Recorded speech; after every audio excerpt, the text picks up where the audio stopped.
Hello दोस्तों, मैं हूं शशि और शशि मैथ्स के एक नए सेशन में आप सभी का बहुत बहुत स्वागत है। तो आज के इस सेशन में हम लोग करने वाले हैं बिहार पुलिस की सेट 12 का क्वेश्चन प्रैक्टिस। तो आइए एकदम ही आराम से, एकदम ही प्यार से और एकदम ही सहजता के साथ हम आज का सेशन यहीं पे स्टार्ट करते हैं। तो आज के सेशन में यहाँ पर रहा कुछ बातें आपके सामने। लाइक शेयर सब्सक्राइब तो आप लोग कर ही देते हैं, इसमें कहने की क्या बात है। तो आइए बिना किसी देरी के ही हम आज का सेशन यहाँ पे स्टार्ट करते हैं। आज के सेशन का हमारा फर्स्ट क्वेश्चन रहा आपके सामने, यहाँ पर आपको क्वेश्चन दिख रहा होगा।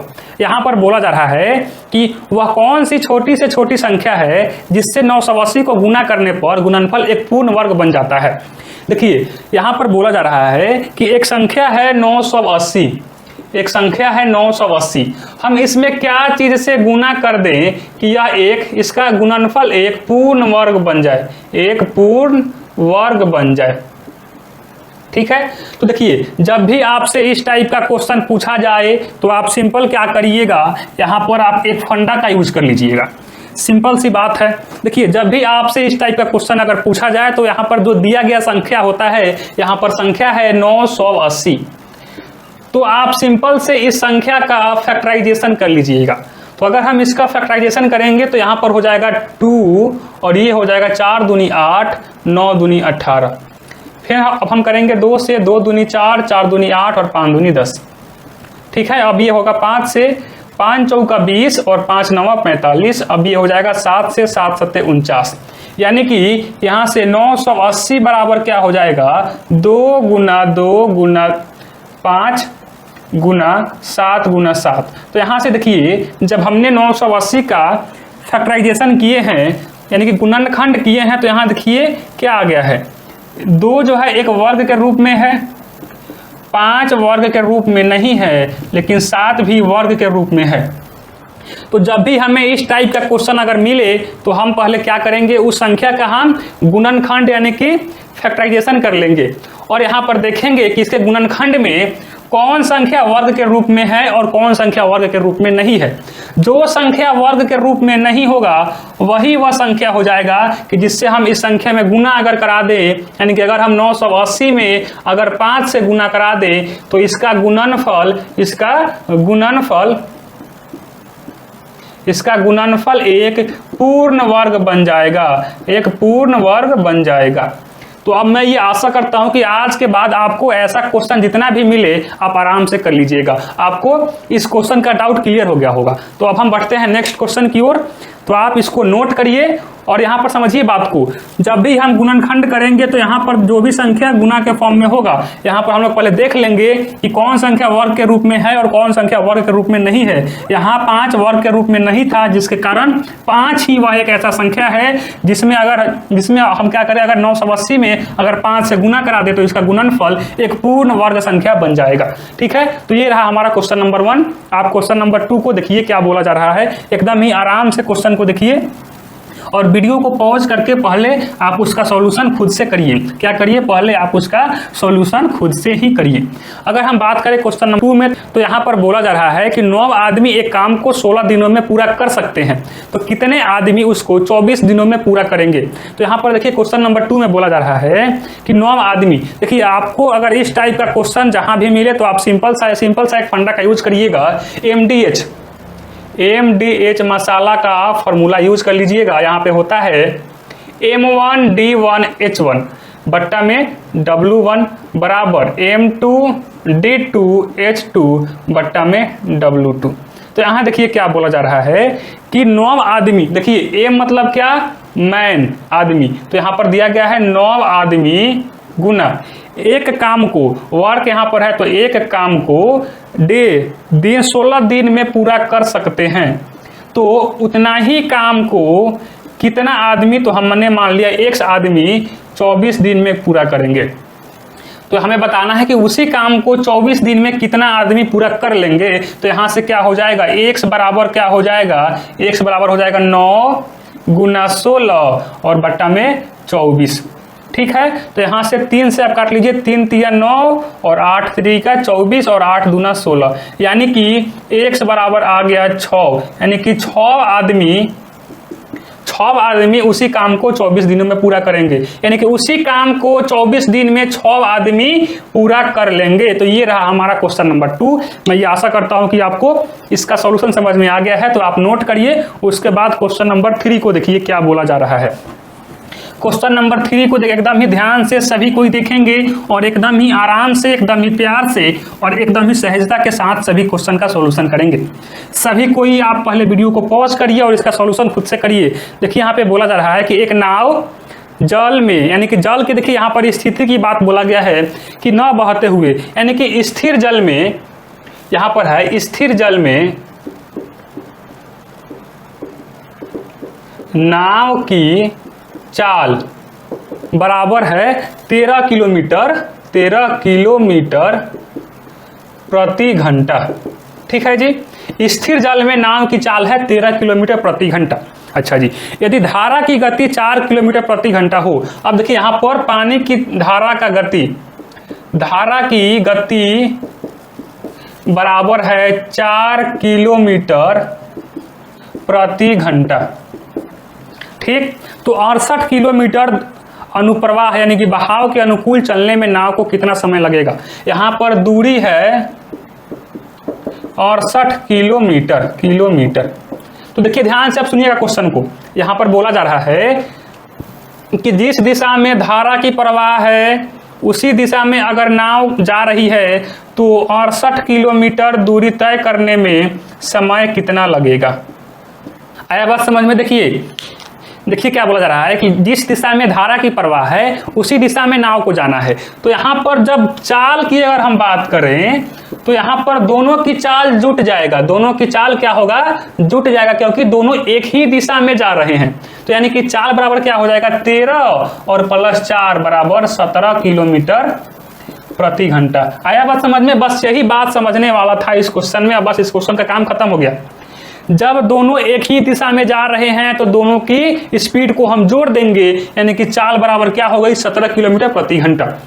तो यहाँ पर देखिए दूरी दिया गया है, चाल यहाँ पर दे दिया गया है और हमें समय पूछा जा रहा है। तो समय बराबर क्या हो जाएगा, अरे भैया चाल बराबर दूरी बटा समय होता है ना। तो यहाँ पर समय बराबर क्या हो जाएगा, दूरी बटा चाल। तो यहाँ से दूरी है 68 किलोमीटर और चाल है 17 किलोमीटर प्रति घंटा, यानी कि 17 चौका 68, यानी कि इसलिए समय बराबर 4 घंटा आ गया हमारा आंसर। क्या आप इस क्वेश्चन का सॉल्यूशन समझ गए। देखिए क्या बोला जा रहा है कि एक नाव है जो कि स्थिर जल में 13 किलोमीटर प्रति घंटा की स्पीड से जा रहा है और अगर धारा की भी गति कितना हो जाए, 4 किलोमीटर प्रति घंटा की हो जाए, तो और क्या बोला जा रहा है कि अगर नाव और धारा, जिस दिशा में धारा प्रवाह हो रही है उसी दिशा में अगर नाव को भी जाना हो कितना, 68 किलोमीटर, तो यहाँ पर क्या होगा कि नाव की गति और धारा की गति दोनों ऐड हो जाएगा, दोनों जुट जाएगा। तो यहाँ से चाल बराबर हो जाएगा 17 किलोमीटर प्रति घंटा। तो हमने यहाँ से समय का मान निकाल लिया 4 घंटा। अगर हम ऑप्शन की बात करें तो हमारा करेक्ट आंसर हो जाएगा ऑप्शन सी। ऑप्शन सी हमारा हो जाएगा करेक्ट आंसर, 4 घंटा। मैं ये आशा करता हूँ कि आपको इस क्वेश्चन का सॉल्यूशन समझ में आ गया होगा। तो आप बढ़ते हैं नेक्स्ट क्वेश्चन की ओर। देखिए क्वेश्चन 4 में क्या बोला जा रहा है, आप क्वेश्चन का सॉल्यूशन करिए खुद से। आप पहले इसको नोट करिए, उसके बाद क्वेश्चन नंबर 4 का सॉल्यूशन पहले आप खुद से करिए। यहाँ पर देखिए बोला जा रहा है, आप क्या करिए, वीडियो को पॉज करिए और क्वेश्चन नंबर 4 का सॉल्यूशन खुद से ही करिए। क्वेश्चन नंबर 4 का सॉल्यूशन आप खुद से ही करिए।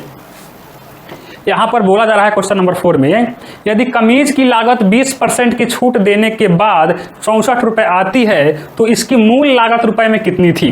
देखिए यहाँ पर बोला जा रहा है कि एक कमीज का दाम, एक कमीज की मूल लागत रुपए में से 20% की छूट दे दिया जाता है, तभी हमें 64 रुपये आ जा रहा है।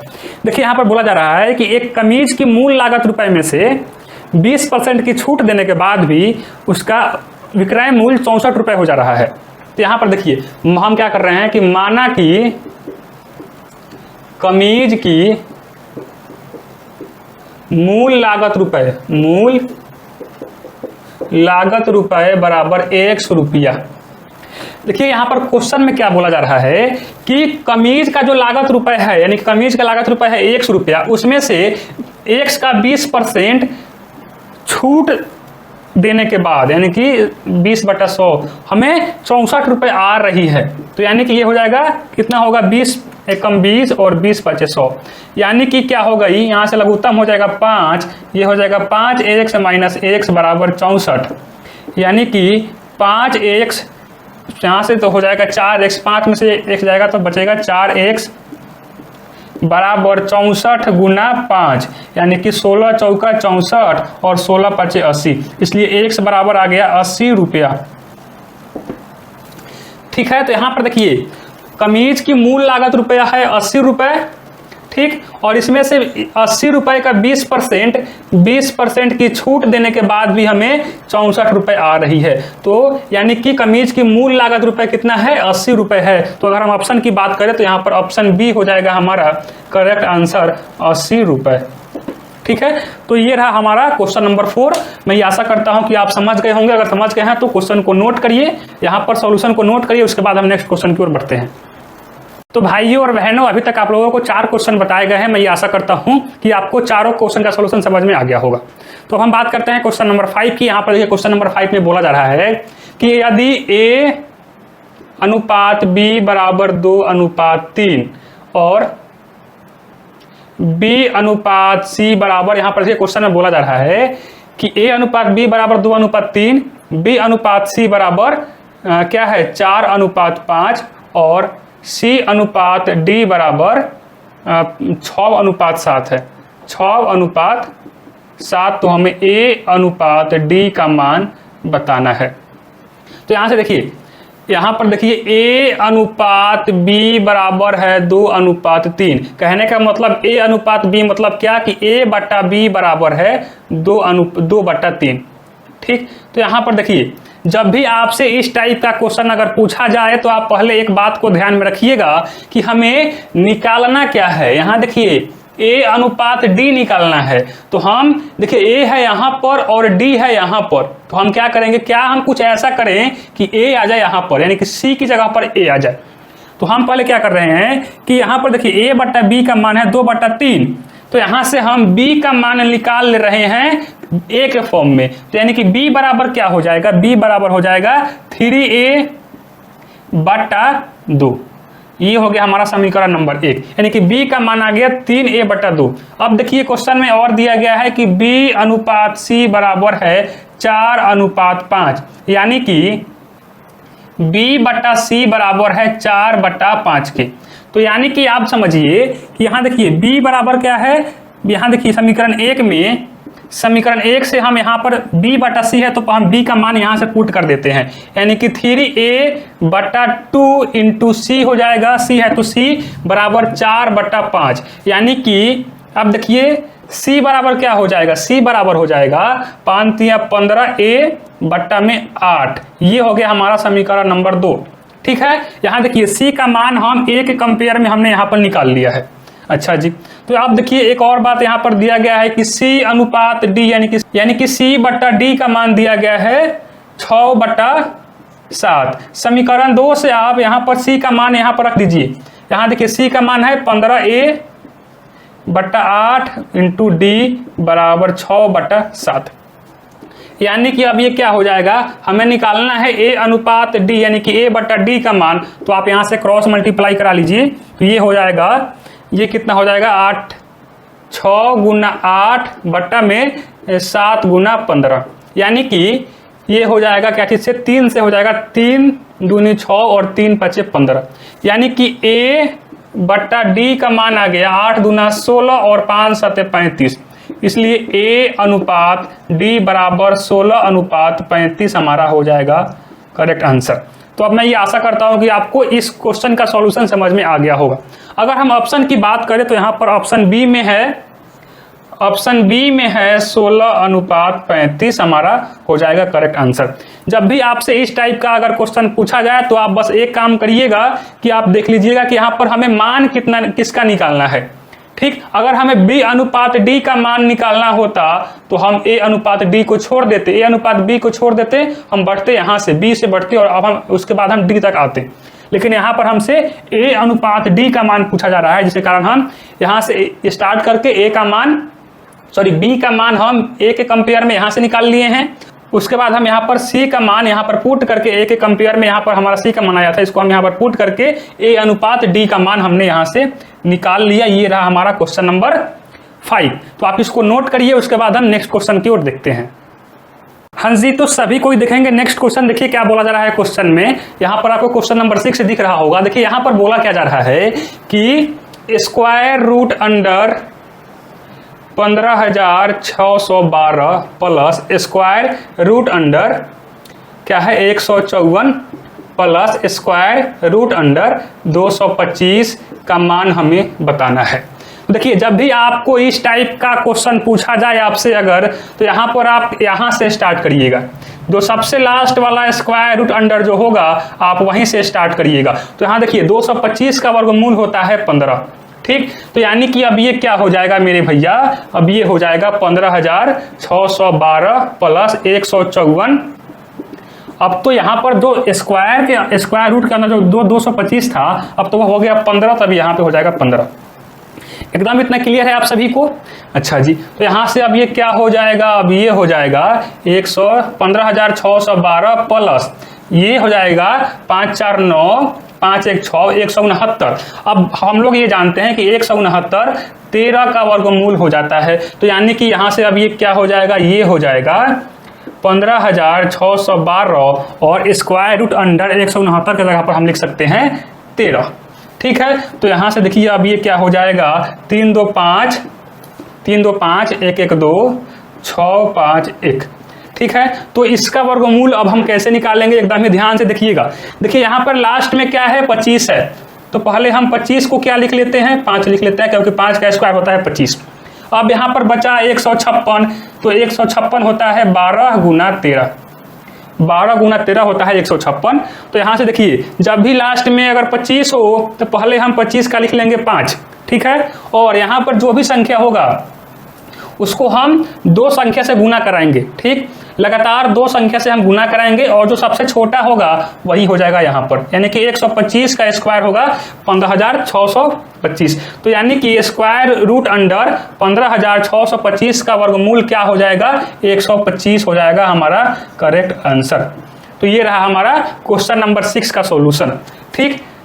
तो मैं ये आशा करता हूं कि आप लोग समझ गए होंगे। अगर समझ गए हैं तो आप नोट करिए, उसके बाद हम नेक्स्ट क्वेश्चन की ओर बढ़ते हैं। हाँ जी, तो सभी कोई देखेंगे नेक्स्ट क्वेश्चन। देखिए यहाँ पर क्वेश्चन में क्या बोला जा रहा है। यहाँ पर बोला जा रहा है कि एक विक्रेता 225 रुपए की एक कलाई घड़ी खरीदता है, ठीक, और उसकी मरम्मत पर 15 रुपए खर्च करता है। यदि वह उसे 300 रुपए में बेचता है तो उसे कितने प्रतिशत का लाभ होगा। यहाँ देखिए क्वेश्चन को एकदम ही ध्यान से सुनिएगा। यहाँ देखिए क्या बोला जा रहा है कि एक घड़ी है, एक कलाई घड़ी है जिसको 225 रुपए में खरीदा जा रहा है, ठीक। और यहाँ पर ये घड़ी खराब है तो इसको मरम्मत में, घड़ी की मरम्मत में 15 रुपए और खर्च कर दिया जा रहा है। तो यहाँ पर जो इस घड़ी को खरीदा है उसके लिए क्रय मूल्य क्या हो जाएगा, क्रय मूल्य बराबर क्या हो जाएगा। अरे भैया 225 रुपए में खरीदें और 15 रुपए हमें और खर्च करना पड़ा, तो हमारा क्रय मूल्य कितना हो जाएगा 225 प्लस 15, यानी कि 5 5 10 2 1 3 1 4 240 रुपए हो गई, 240 रुपए हो गई क्रय मूल्य।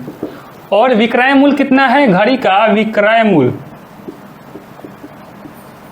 बराबर है 300 रुपए, ठीक। तो लाभ बराबर क्या हो जाएगा, लाभ बराबर क्या हो जाएगा विक्रय मूल्य माइनस क्रय मूल्य, ठीक। तो यानी कि 60 रुपए हो गई लाभ। तो यहां से अब क्या हो जाएगा लाभ प्रतिशत, लाभ प्रतिशत बराबर क्या हो जाएगा, लाभ प्रतिशत बराबर हो जाएगा लाभ यानी कि 60 रुपए, लाभ बटा क्रय मूल्य गुना 100, यानी कि 1 0 से हो जाएगा 1 0 और 6 चौका 24 और 25 चौका 100। यानी कि अगर हम लाभ प्रतिशत की बात करें तो ये लाभ प्रतिशत हो गई 25% हमारा हो जाएगा करेक्ट आंसर।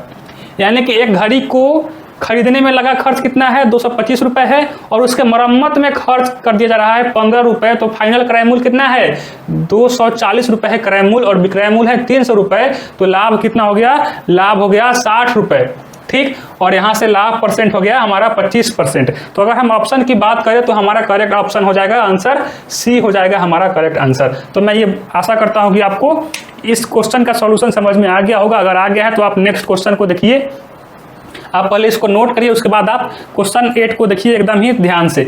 आप इसको नोट करके वीडियो को पॉज करिए और इसका सॉल्यूशन क्वेश्चन नंबर 8 का सॉल्यूशन आप खुद से करिए और अपने आंसर को मेरे आंसर से मैच कर लीजिएगा, अपने आंसर को मेरे आंसर से मैच कर लीजिएगा। तो यहाँ पर देखिए क्वेश्चन में क्या बोला जा रहा है 8 में, 2 वर्ष पूर्व 8 सदस्य के एक परिवार की औसत आयु 18 वर्ष थी। एक बच्चे के जन्म के बाद परिवार की औसत आयु आज उतनी ही है, बच्चे की आयु कितनी है? देखिए यहाँ पर क्या बोला जा रहा है कि 2 वर्ष पहले 8 सदस्यों की एक परिवार की औसत आयु 18 वर्ष थी। यहाँ देखिए औसत आयु है 18 वर्ष 8 सदस्यों की, तो यानी कि 2 वर्ष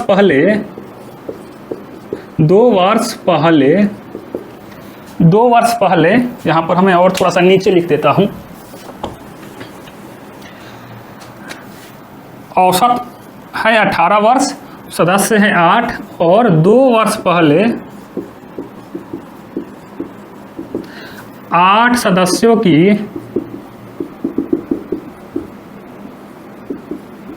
आयु का योग। अरे भैया औसत बराबर क्या होता है? योग बटा संख्या, यही ना होता है। तो यानी कि 2 वर्ष पहले 8 सदस्यों की आयु का योग बराबर क्या हो जाएगा? 18 8 144 वर्ष। ठीक है, इतना सभी को एकदम क्लियर है? अच्छा जी, अब देखिए वर्तमान में 8 सदस्यों की आयु का योग बराबर कितना हो जाएगा? देखिए 2 वर्ष पहले है 144 रुपए, अब 8 सदस्यों का 2 वर्ष बाद यानी कि 8 गुना 2 यानी कि 144 प्लस 16 यानी कि क्या हो जाएगा? 160 वर्ष। यानी कि वर्तमान में 8 सदस्यों की आयु का योग है 160 वर्ष। अब हम आते हैं क्वेश्चन पर। देखिए क्वेश्चन में बोला जा रहा है कि एक बच्चे के जन्म के बाद परिवार की औसत आयु आज उतनी ही है। देखिए औसत आयु जो है ये इतना ही है, तो हम यहां से मान ले रहे हैं कि माना कि बच्चे की आयु बराबर 1 वर्ष। ठीक, तो अब देखिए पहले सदस्य है 8, अब बच्चे के जन्म के बाद अब सदस्य कितना हो जाएंगे?